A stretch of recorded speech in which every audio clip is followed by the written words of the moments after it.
La caída de uno de los tramos de la línea 12 del metro de la Ciudad de México ha abierto un profundo debate acerca de las condiciones estructurales que tiene la infraestructura, no de la Ciudad de México, de todo nuestro país. Sí, no solamente las condiciones estructurales, Mauricio, ver cómo se diseñan, cómo se financian, al final cómo se terminan las obras y qué responsabilidades hay de todos los que participaron en tragedias como la que vivimos apenas la semana pasada. Por eso aquí en Dinero a Debate vamos a tener una plática con dos expertos, un ex subsecretario de Infraestructura y uno de los ingenieros más connotados en materia estructural. Quédese aquí con nosotros.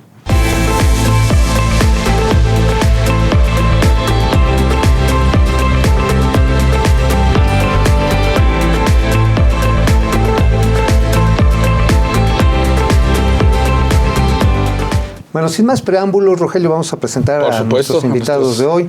Tenemos a Francisco García, miembro del Consejo Consultivo de la Sociedad de Ingenieros Estructurales o Estructurales, porque estructuralistas... No, es ingeniero estructural, es la palabra correcta. Estructurales de México. Muchas gracias por estar aquí, Francisco. Tuve el placer de conocerlo después de los sismos del 2017. Así es, una época complicada en donde pues, la sociedad junto con el Colegio de Ingenieros tuvimos que organizarnos y salir a las brigadas de inspección para pues, darle ese servicio a la comunidad que estaban deseosas de saber si su casa, su vivienda estaba en condiciones adecuadas. Fue de mucho aprendizaje, ¿no? Sí, muy difícil. Por supuesto. Y bueno, también nos acompaña Fausto Barajas, él fue subsecretario de Infraestructura de la Secretaría de Comunicaciones y Transportes y por supuesto pues un experto en estos temas de las obras públicas, de las licitaciones, de cómo sí se deben de hacer pues estas grandes obras de infraestructura que necesita el país y que pues ahora están sujetas a muchos cuestionamientos. A muchos. ¿Y qué les parece? Vamos como diría Jack el Destripador, vamos por partes. La línea 12 del metro. ¿Cuál es la primera percepción en un análisis que hay un peritaje en camino, pero cuáles serían las razones que podemos presumir que ocasionaron este desastre? Paco. Bueno, desde luego creo que estamos en una etapa muy temprana para poder sacar conjeturas. Evidentemente ya hay algunas líneas que a los ingenieros estructurales nos llaman la atención, comportamiento estructural que por nuestra formación profesional podemos comprender mejor o de otra forma que el resto de las ingenierías o de la población. Sin embargo, creo que hay que esperar los dictámenes periciales oficiales, porque no creo que esto sea una razón única en lo absoluto. Creo que esto es una combinación de factores, es una combinación de elementos que se fueron conjuntando, que se fueron agregando unos a otros para desafortunadamente tener el colapso del pasado, irónicamente, lunes 3 de mayo, el día de la Santa Cruz, ¿no? El día de la construcción, ¿no? Es ironías, ¿no? Porque el sismo se repite el 19 de septiembre, 32 años después, ahora, ¿por qué ahora esto pasa el 3 de mayo? No quiero pensar que va a pasar el 12 de diciembre. Pues esperemos que sigamos teniendo la protección divina, ¿no? No vaya a ser que la Virgen diga, ahí los dejo, háganse bolas. Si la Virgen nos deja, pues esperemos que eso no suceda porque creo que muchas veces estamos agarrados de su manto, como dirían los fieles, ¿no? Fausto, ¿cuál es tu primera impresión en estos momentos, a poco más de una semana pues, de este colapso de la línea 12?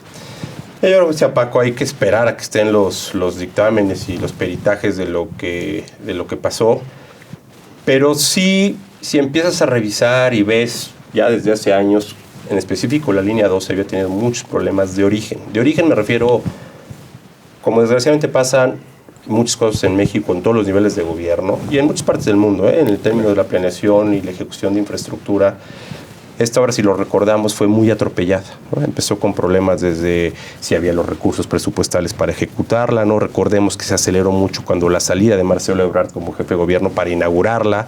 Al poco tiempo se tuvo que parar ya con la llegada de Mancera a la jefatura de gobierno de la Ciudad de México.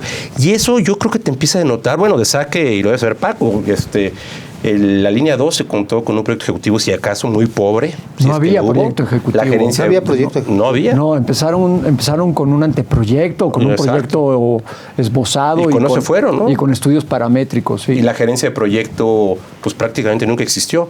Déjame decirlo, ¿eh? En general, los proyectos en México es una de las dolencias fuertes que deberíamos aprender. Y después, ya ¿Sin que le gerencia echan- de proyecto? Pues prácticamente. O sea, y cuando hay gerencia de proyecto la puedes tener contratada porque es por ley. El tema es que sean efectivas, es decir, que lo que dice el gerente de proyecto ocurra, que la coordinación sea, porque por lo regular lo que pasa, desgraciadamente, es que en las esferas políticas o en los mandos, déjame decir, administrativos de los gobiernos, sea el de la ciudad o federales o en otros estados, pues el gobernante en turno o el político en turno lo que quiere es inaugurar la obra. Y pues como decía a veces cuando yo trabajaba con subse, los ingenieros decían, pues los tabiques tardan en secar lo que tardan, ¿eh? Eso no es como la inflación, no por decreto secan, ni pegan, ni las obras se hacen. Y desgraciadamente en México sí abusamos mucho de eso. Y yo creo que cuando empieza a ver lo de la línea 12 y después de que la acabas, la echas a andar, digamos, con todos estos problemas, 10 años después, lo que ves, o 9 prácticamente, 9. Lo que estás viendo así nada más de saquecito que va a salir, digo, no hay que ser genio para saberlo, es si tú tenías presupuestos hace 10 años en el metro de aproximadamente 15,000 millones, Sí. los subiste y luego los bajas, hoy tienes 15,000, hoy otra vez tienes 15,000, 10 años después, cuando la infraestructura aumentó al menos en una línea. Y para que no me dejara mentir, esa infraestructura que es, por ejemplo, la del metro, las 12 líneas, entre más obsoleta se va volviendo, más mantenimiento dinero, ¿no? requiere, ¿no? Y estamos viendo la línea 12, ¿eh? Hay que ver cómo están las otras 11. Pero lo que sí te llama la atención es que ese presupuesto, si fuera por inflación en 10 años, Ya se debió vio haber como- incrementado 50% al menos, ¿eh? Sí, el ahorro en mantenimiento es un ahorro mal entendido, porque cuando tú ahorras en mantenimiento, eventualmente vas a tener que hacer reparaciones mayores, que te va a costar mucho más caro que haber mantenido adecuadamente la infraestructura. Entonces, creo que es un ahorro mal entendido hacer recortes en el presupuesto de mantenimiento. Y creo que uno de los factores, no es el único, repito, creo que es una suma de factores, pero creo que la falta de mantenimiento o de supervisión de la línea 12 es una de las causas del colapso. Ahora, pero también ustedes lo están poniendo aquí a mesa, ya casi vamos a una pausa, pero es que se hizo atropelladamente, ¿no? Yo recuerdo que lo inauguraron a bombo y platillo, y charratachún, tachún, tachún. Octubre cohete. del 2012 por ahí, Ajá, o sea, ya- Y a los pocos meses, porque las curvas estaban súper pronunciadas, había algunos ingenieros, me acuerdo, que diseñaron el metro, que decían, oigan, pues es que los trazos son derechos si quieren que vayan bien, no hagan este tipo. Es más, Francisco Bojorquez incluso le recomendó que después de esas culebreadas, el director del metro le dijo a Miguel Ebrard, Mancera, ¿no? No, a Ebrard. A Ebrard. Ebrard le mandó una carta y le dijo, oiga, Cierto. si va a meter esto, póngale ruedas neumáticas, no le ponga metálicas, porque sin mantenimiento esto va a ser un relajo. Pero bueno, vamos a regresar en el segmento a los problemas de origen de la línea 12, no solamente en la parte de diseño, también el financiamiento y por supuesto pues todas las entretelones políticos que se dieron en ese momento en torno a esta El obra. cambio de compra de tren, ¿eh? No, eso fue todo un tema. Digo, yo no quiero aquí usar la palabra más ocurrida en esta administración, que es corrupción, pero el cambio, ahora sí que cambio de tren de proveedor, a mí me dejó con muchas dudas. Pero bueno, esto después de la pausa.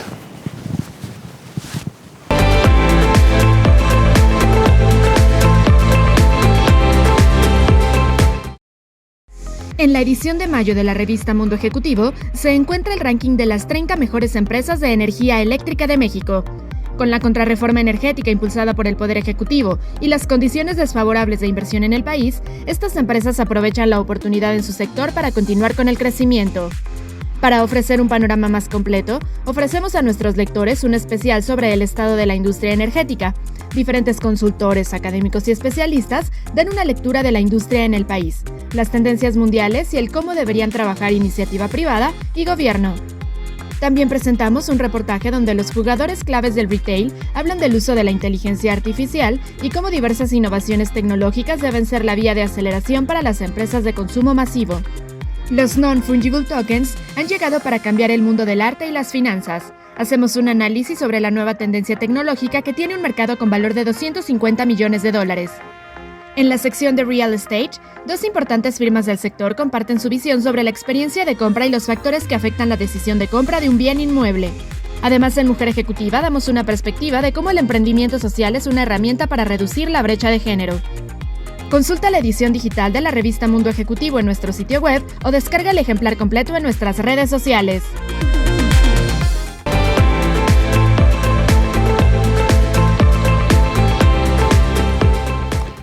Ya estamos de regreso en Dinero Debate. Qué bueno que nos acompaña. Los mexicanos solemos tener memoria muy corta. No tiene mucho tiempo que se inauguró la línea 12 del metro, apenas 9 años atrás que se concluyó esta obra y pues ya hay un desastre mayor. Los problemas de origen de la línea 12, Paco, Fausto, ¿cuáles recuerdan que pues deberían de, digamos que recuperarse en esta investigación que se está haciendo a partir de un colapso que pues hasta el momento deja 26 muertos y pues por lo menos 2 decenas de heridos? Fausto, si me lo permites, mira, desde luego creo que en los proyectos el tiempo es fundamental y presionar un proyecto y presionar una obra para que cumpla con cierto tiempo, pues puede conllevar a deficiencias de diseño o constructivas que, repito, pueden ser factores que se vayan sumando para el resultado de la tragedia que tuvimos.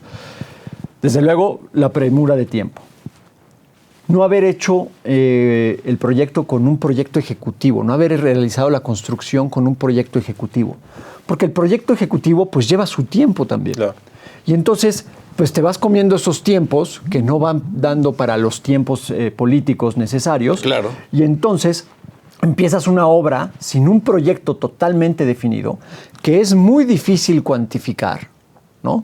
Y que pues en una época en donde a lo mejor la construcción no estaba tan boyante y empresas tan importantes necesitaban tener obra pública para poder mantener sus plantillas o sus ingresos o sus cotizaciones en bolsa o lo que fuera, sí, lo desconozco, pero muchos factores, pudieran llegar a haber aceptado presupuestos de la obra pues fuera de lo lógico. Muy tirados de plano, ¿no? Sí. Precios que no son reales. Sí. Porque entonces, la obra pública, de hecho, eso se ha prestado mucho, Fausto. Siempre el mejor precio es el más bajo. Y la calidad, pues, va en consecuencia, ¿no? Digo, muchas veces es lo que topamos. Sí, a ver, yo creo que ahí cuando tú ves en términos del funcionario y las empresas, y déjame decir, los medios, cómo juegan en esta, también, ¿no? En Somos esta parte. perversos también. Empujamos la ballena. El incentivo del funcionario siempre es irte por el precio bajo. ¿Por qué? Claro. Porque si tú te vas, por ejemplo, en una licitación, te entran 10 y tú sabes bien que el primer, segundo y tercer lugar, el precio se están tirando a matar y no da, aun cuando tengas un proyecto ejecutivo o no, fue el caso del metro o en cualquier otra obra de infraestructura, el funcionario dice, bueno, si yo me voy al cuarto, quinto, todo el mundo va a decir, ¿no? Ya te digo. Corrupción. Raro, ¿no? Digo, como aparte al presidente le encanta, ¿no? Todo el mundo empieza a ver seguramente porque esa es la realidad de lo que pasa y hay que decirlo, ¿no? Y no necesariamente corrupción, ¿no? Sí. Pero el funcionario toma una decisión para evitar problemas de señalamientos y se la da el primero o el segundo lugar, de antemano sabiendo que difícilmente van a cumplir.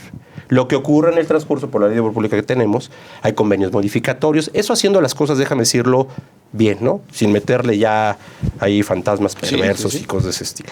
Pero sí tienes un problema muy serio en cómo, ya sabemos, otros países tienen reglas donde te vas a la media entre los que cotizan, el más bajo, el más alto, y sacas un promedio, ¿no? Y ves más o menos dónde está el parámetro, o claramente asignan al que cumpla claramente con todo. Aquí lo que a veces tienes en la ley de obra pública es que tú abres las ofertas económicas y desde ahí empieza la presión, ¿no? Mediática, de los mismos contratistas hacia el gobierno. Las filtraciones. Claro. Y luego viene la revisión técnica. En la revisión técnica al funcionario, déjenme decirlo, si se están haciendo las cosas bien, le tiembla la mano para decir, oye, es que los primeros 5 no dan. Por supuesto. ¿No? Porque cómo descalificas empresas grandes con prestigio para sacarlas de proyectos o declarar desierta una licitación. Entonces, en la obra pública sí tienes, creo yo, mucha perversidad de cómo está diseñada. Yo soy de la idea que necesitamos modificar la ley de obra pública, tenemos que tener leyes de obra pública mucho más avanzadas. Digo, países como Colombia tienen leyes de obra pública mucho más avanzadas que la nuestra, los franceses, los americanos, en fin.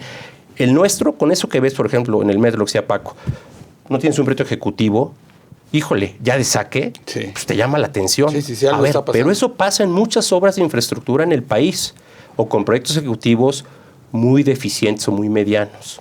Cuando asignas esta obra, por ejemplo, que decían ustedes, bueno, decían que iba a costar 17,500 millones de pesos. Se fue a cerca de 26,000 millones Por supuesto. de pesos. ¿Dónde están las desviaciones? ¿Por qué fueron las desviaciones? ¿A qué se atribuyen? A que no hubo un proyecto ejecutivo, Sí. pésima supervisión del proyecto durante la ejecución, y bueno, y lo que ya estamos viendo 9 años después, que si en el Inter vemos qué pasó con el gobierno de Mancera, pues que se cerró ya por deficiencias de cómo se ejecutó el proyecto. Todos esos elementos tendrías que analizarlos, tendrías que verlos, tendría que haber un benchmark, por ejemplo, de estos proyectos, y deberías apoyarte en las cámaras o en los colegios para hacer post-mortem de la ejecución de los proyectos. De otra manera, la infraestructura que estamos haciendo en México no tenemos ni idea. Cuando es infraestructura de alto calado, pues, donde sí requieres como esto de la ingeniería, línea 12, ¿no? claro. Y considerando además de que en un principio se pensaba que precisamente este tramo de la línea 12 iba a ser subterráneo, el gobierno de la Ciudad de México se queda sin dinero por algunas circunstancias que en su momento se ventilaron incluso en el Senado de la República, que se quisieron a poner a jugarle ahí a la especulacha, ¿verdad?, con el dinero, con la tesorería de la capital, y después pues se tuvo que replantear todo. Entonces vamos ahora por un metro elevado, donde todo es distinto, puesto que también empezaron las presiones, habrá que recordar, de los vecinos de Tláhuac, en el sentido de que no querían que pasara por sus predios pues este tren elevado. ¿Habrá afectado ese cambio de trazo? ¿Cómo qué tanto habrá afectado en el diseño? Bueno, y pues, finalmente en las consecuencias. Desde luego la parte más complicada de un proyecto de este tamaño, de esta envergadura, es el trazo. Porque no es lo mismo hacer el Tren Maya, que vas por medio de la selva y te tienes que pelear con ambientalistas, porque estás quitando 20 metros de derecho de vía, ¿no? Y tumbas arbolitos sí, y demás, nada más. El rato crecen. Que pasar un metro por una zona altamente poblada, con un trazo muy complicado, porque si ven Avenida Tláhuac no es Insurgentes, ¿no?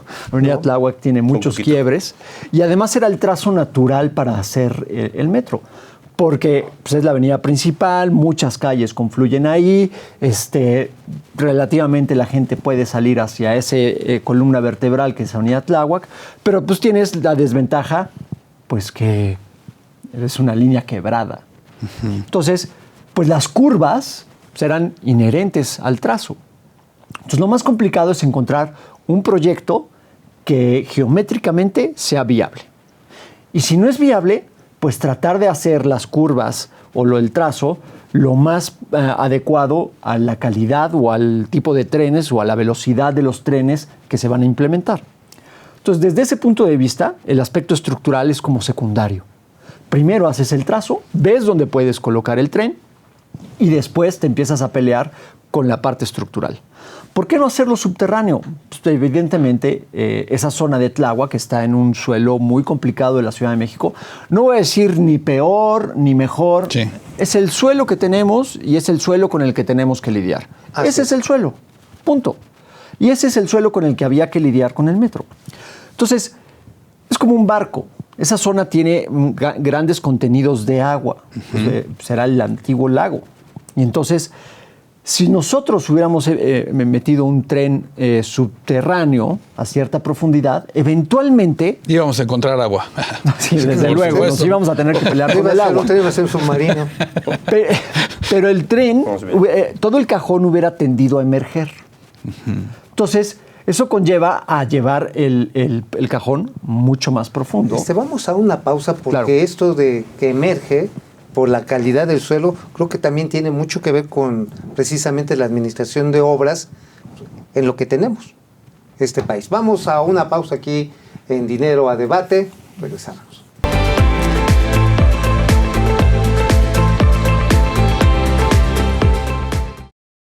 Conoce el único Marketplace First Class que tenemos para ti. Encuentra lo que deseas en cualquier momento y desde cualquier lugar en Mi Shop, el sitio donde tendrás productos de la mejor calidad como alimentos, licores y una asombrosa galería de arte con piezas de los artistas más importantes del gremio. Visita nuestra página mishop.com.mx y comienza a disfrutar de nuestros exclusivos productos.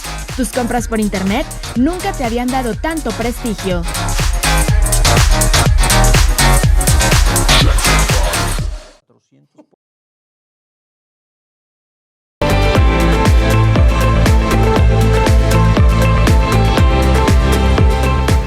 Regresamos aquí en Dinero a Debate. Paco, estabas comentando algo que es parte de las realidades en zonas que fueron lacustres, como la Ciudad de México, pero también hay algunas ciudades medias en Guanajuato, mismo Michoacán, que estuvieron cerca de zonas lacustres y que también padecen problemas de hundimiento. Pero esto que mencionabas de la línea 12.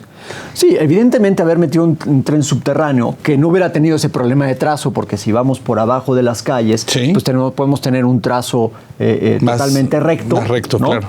Y ya ajustar las estaciones a donde podamos salir verticalmente. Evidentemente es un tema de costo, porque como no podemos hacer un tren de superficie como el de Calzada de Tlalpan o el de Troncoso, ¿no? Donde le quitaríamos espacio a Avenida Tláhuac, que hubiera sido imposible, no. O un tren superficial, o sea, enterrado, pero superficial, como en la zona del centro, las estaciones Allende, Hidalgo, Zócalo, que relativamente está cerca de la superficie, porque ese metro hubiera tendido a emerger, hubiera tendido, al ser un suelo con mucho contenido de agua, pues como un barco. Funciona literal como un barco, entonces hubiera tendido a emerger con otros problemas y ir mucho más profundo hubiera llevado a mucho dinero. Pues la solución económicamente y técnicamente viable pues era elevarlo, ¿no?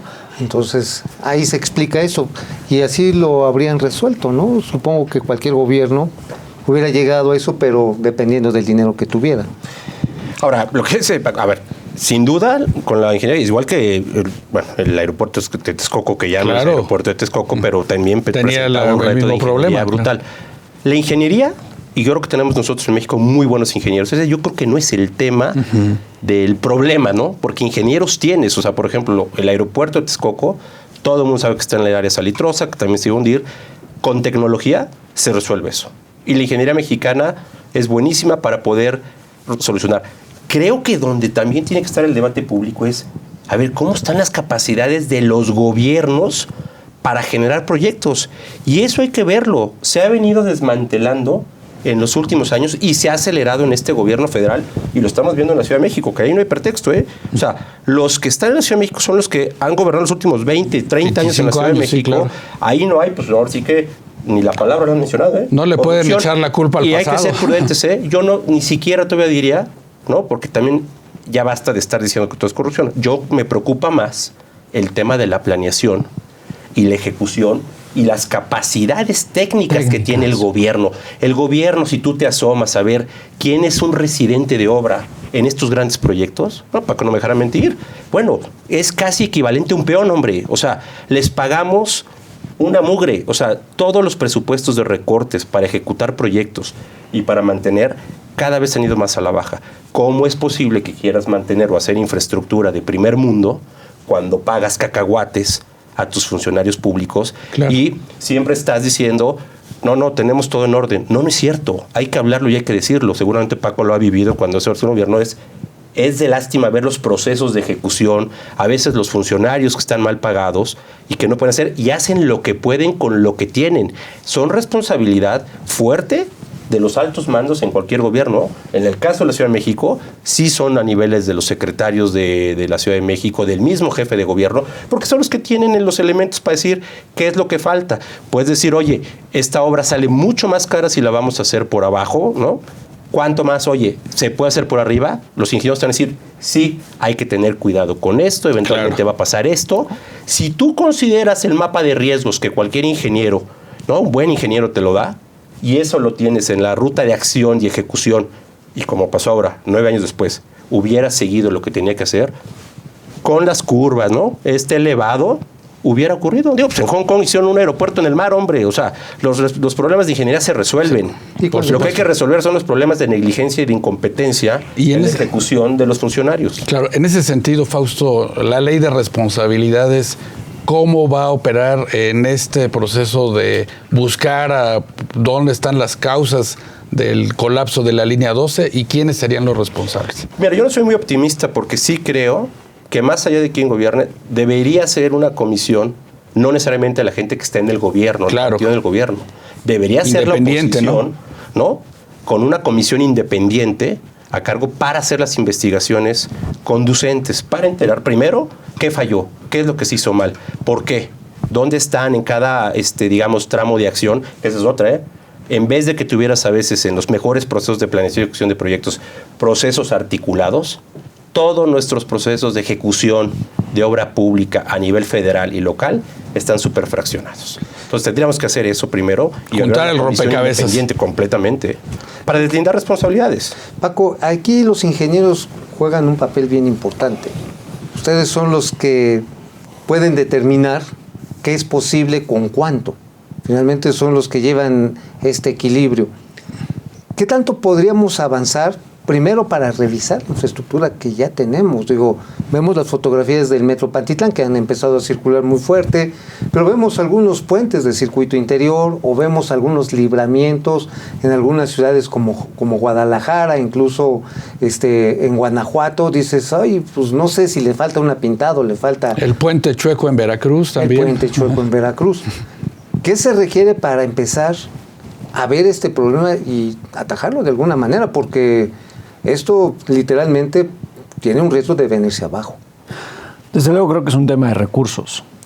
No sé si de capacidad técnica a nivel nacional. Desde luego la ingeniería civil es una carrera que ha perdido matrícula. Hemos dejado de tener estudiantes de ingeniería civil. Creo que un poquito por lo que comentabas de esa remuneración a los ingenieros o a los residentes, pues porque no es modestia aparte, pero no es una carrera fácil, es una carrera que implica mucho esfuerzo, mucho estudio, y si quieres involucrarte en problemas más complejos, pues necesitas especializarte, necesitas tener un posgrado. Entonces, no es la medicina que tienes 10 años de estudio, pero en la ingeniería civil, para tener para poder participar en proyectos importantes y poder tener un buen desarrollo profesional, pues tienes que tener una preparación de por lo menos, yo calculo, entre 7 y 8 años. Entonces, evidentemente... ¿Es más que el promedio de educación nacional? Sí. Entonces, evidentemente, cuando los estudiantes empiezan a ver, porque pues todo el mundo ve cuánto voy a ganar saliendo de la carrera, cuando empiezan a ver esos sueldos contra el esfuerzo que se tiene que realizar, pues evidentemente la relación es muy mala. Entonces eso nos hace perder, desde mi punto de vista, capacidad de buenos técnicos o de buenos ingenieros. ¿No? Que se quieran involucrar en este tipo de problemas. No quiere decir que no los tengamos, creo que tenemos excelentes. Ingenieros, sí. Sin embargo, a lo mejor no tenemos la cantidad suficiente de ingenieros que requiere el país. Y eso es muy importante. Y el mejor ejemplo es el antiguo aeropuerto de Texcoco. Porque el diseño estructural no fue realizado en México. Y los ingenieros nos desgarramos las vestiduras. Hubo varias reuniones de la comunidad ingenieril en donde nos quejamos y dijimos que por qué había sido hecho en el extranjero. Neico, ¿quién más? ¿Parsons? Sí, y la respuesta, Arup estaba involucrado. Y la respuesta es muy sencilla. Pues no teníamos el capital humano, ¿no? Para poder meternos al proyecto de esa envergadura. Porque yo, como mi empresa, donde somos 35, 40 personas, no le iba a dedicar 4 años de mi vida profesional a un solo cliente para resolver una pequeña parte del problema, ¿no? Por supuesto. Entonces, y dice, bueno, ¿por qué no hay un consorcio? Bueno, pudo haberse generado un consorcio de varios despachos. Claro. Pero evidentemente eso conlleva otro tipo de problemas. ¿Pero qué te parece si después de esta pausa nos sigues comentando, Paco, sobre cómo está influyendo la ingeniería en las grandes obras públicas? La línea 12 no es la única que en su momento tendría que estar sujeta a revisión, pero bueno, esto después del corte.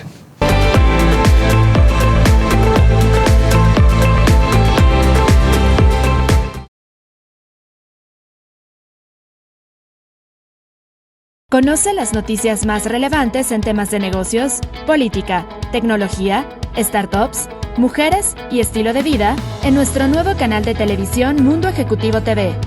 Disfruta por el canal 168 de Total Play de las mejores entrevistas y cápsulas que tenemos para ti. Mundo Ejecutivo TV, un medio de excelencia.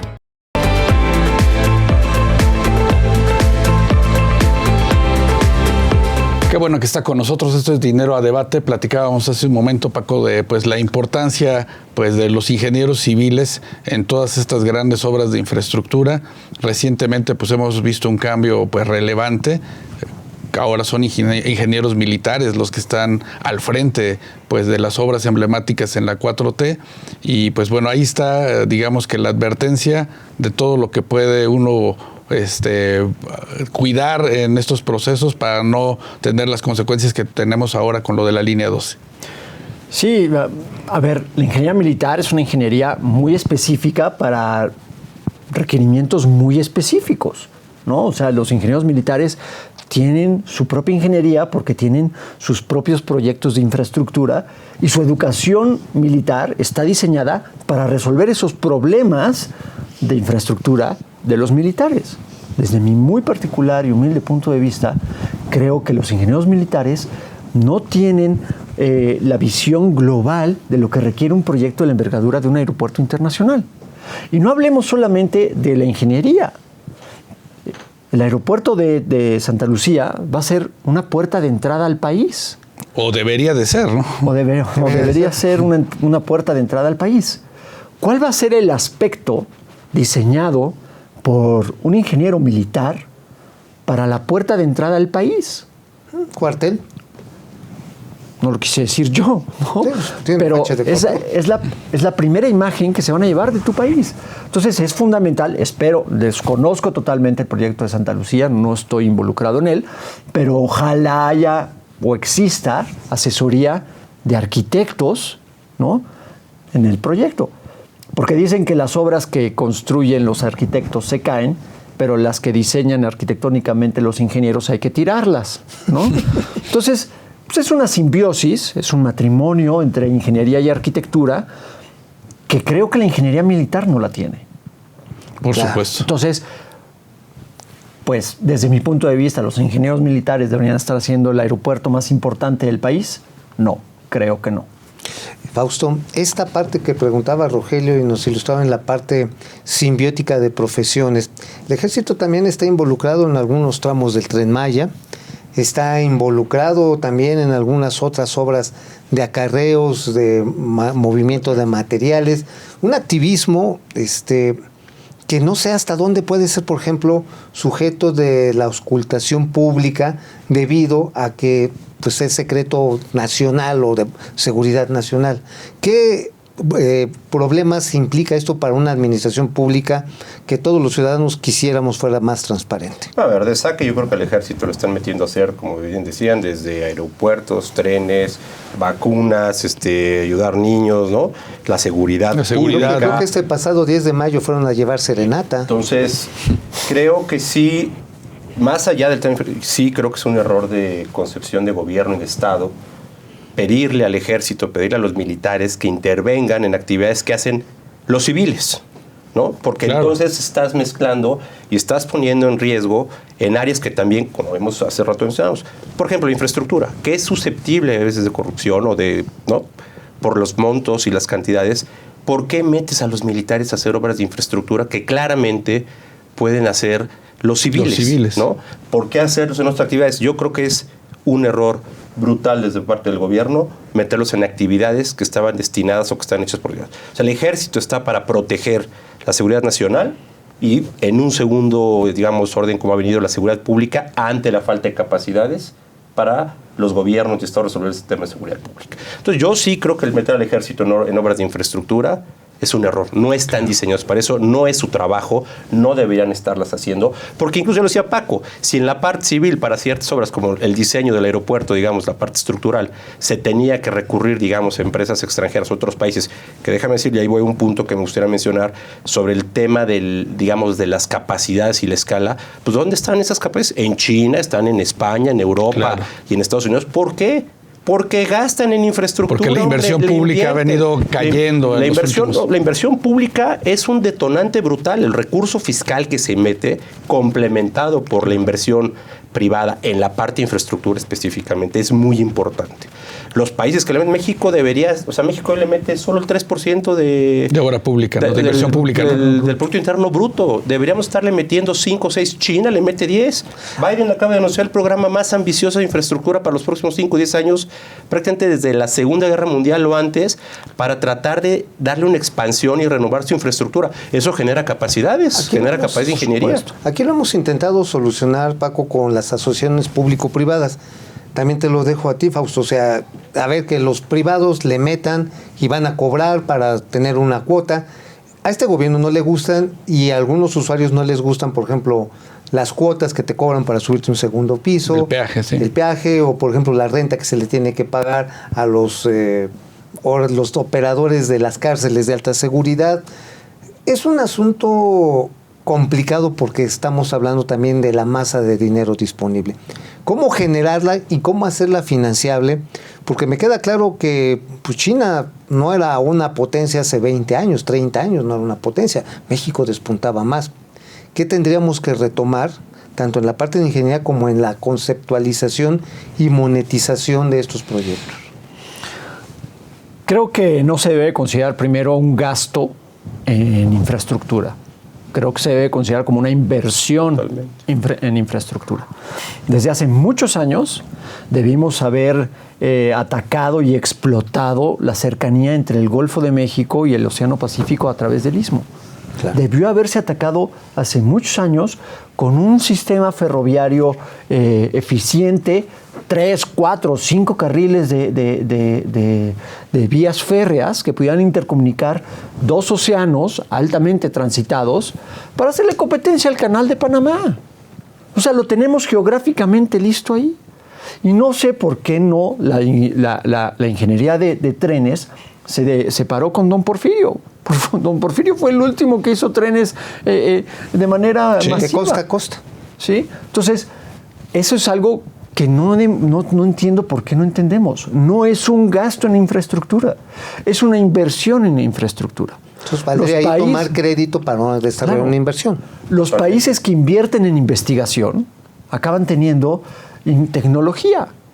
Y también otro pacto con la sociedad, ¿no? Porque volviendo al tema de la línea 12 y los derechos de vía, ahora que hablas del sureste del país, ¿en qué medida también, pues a partir de un respeto a la ley, pues le das potestades al Estado para que la obra tenga que transitar por donde debe de ir y no por presiones de comuneros, de grupos sociales, pues terminas negociando y cambiando la obra y pues tenemos estas consecuencias? Por supuesto, creo que tiene que ver con un escenario de descontento social, ¿no? En donde no quieres afectar más a la gente que de por sí ya está muy afectada. Entonces tratas de mediar, pues cuando no deberías de mediar. La ley dice, yo tengo una ley, ¿no?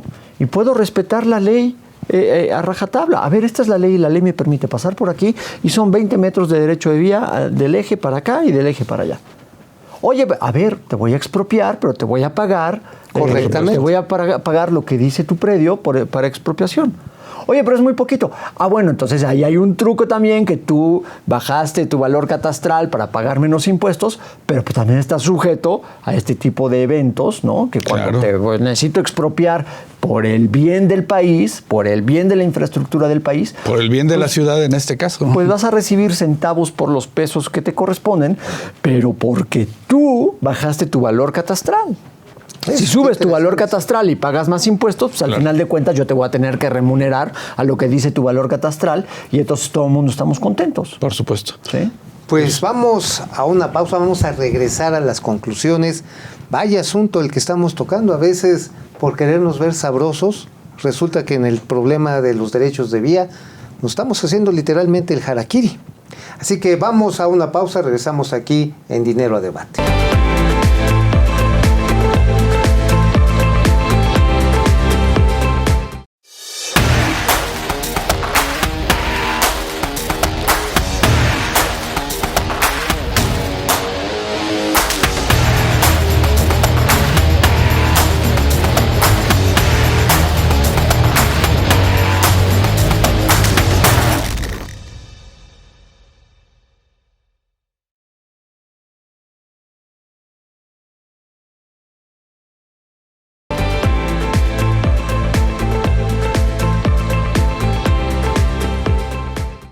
Pues ya regresamos aquí a Dinero a Debate. Ojalá hubieran podido escuchar lo que estábamos ahora sí que tras bambalinas platicando, pero yo creo que vale la pena la reflexión de finalmente cómo intereses políticos electorales, la falta de dinero, temas también que tienen que ver con un intento de gestión de recursos que no hay. La relación con la comunidad. La relación con las comunidades nos están llevando a hacer lo que podamos y no lo que necesitamos. En el caso particular de obras que eran emblemáticas, los aeropuertos de Texcoco, primero que le tumbaron a Fox, luego se lo tumbaron a Enrique Peña Nieto, y hoy estamos haciendo algo que, perdón porque lo diga, pero yo me divierte mucho, Santa Fantasía. ¿Qué es a dónde estamos dirigiendo este país con este tipo de mezclas de factores? Bueno, la conclusión diría que sería la línea 12, pero ¿ustedes qué piensan? Mira, yo sí veo muy riesgoso, y más en este gobierno se ha acrecentado, porque creo que después de la crisis, por ejemplo, del 95, 94, que se desmantelaron, quebraron todas las empresas prácticamente de construcción, de ingeniería en el país, subsistieron muy pocas, se vuelve a intentar retomar el gasto en infraestructura por ahí del 98, 99, o ya con el presidente Fox, primero en la expansión en Pemex, que incluso hay un resurgimiento de ingenieros petroleros porque se vuelve atractivo por la inversión que había en Pemex para desarrollar nuevos campos. Lo que sí estás viendo cuando en este gobierno, y después de ahí viene un crecimiento, la última vez que hubo el 5% de inversión del Producto Interno Bruto fue en 2011-2012 con el presidente Calderón. Hubo una expansión nuevamente en ingeniería, se hicieron la mayor cantidad de túneles que se habían hecho en la historia en México en 4 o 5 años con la Durango-Mazatlán y otras carreteras, por ejemplo. Si tú no haces eso y no estás metiéndole a la infraestructura como una política de Estado que debe ser una cosa prioritaria para, como decía Paco hace rato, que veas que esto es una plataforma logística, que desarrolles competitivamente, que cierres brechas de desigualdad, difícilmente, y como está pasando en este gobierno, lo único que estás haciendo es acelerando que México pierda competitividad, que la desigualdad o las brechas de desigualdad se vayan abriendo, porque necesitas más infraestructura. Y ahorita hablamos de, por ejemplo, la línea 12, pero ¿qué me dices de los hospitales, las escuelas? En la pandemia, dime, las escuelas públicas, ¿cómo están? Sí, los hospitales. La mitad no tiene drenaje. México, no en Querétaro, en Monterrey. En las ciudades medias y chicas es una porquería lo que tenemos de infraestructura hospitalaria, la social. Si no le metemos, difícilmente vas a cerrar brechas de desigualdad y vas a aumentar la competitividad del país. Por supuesto. Paco, al inicio de la charla nos comentabas que estamos en una etapa muy temprana para saber qué pasó con lo de la línea 12, pero para los que nos están escuchando, ¿en qué puntos nos deberíamos de poner atención una vez que en 5 semanas se habla? Pueda entenderse el primer peritaje.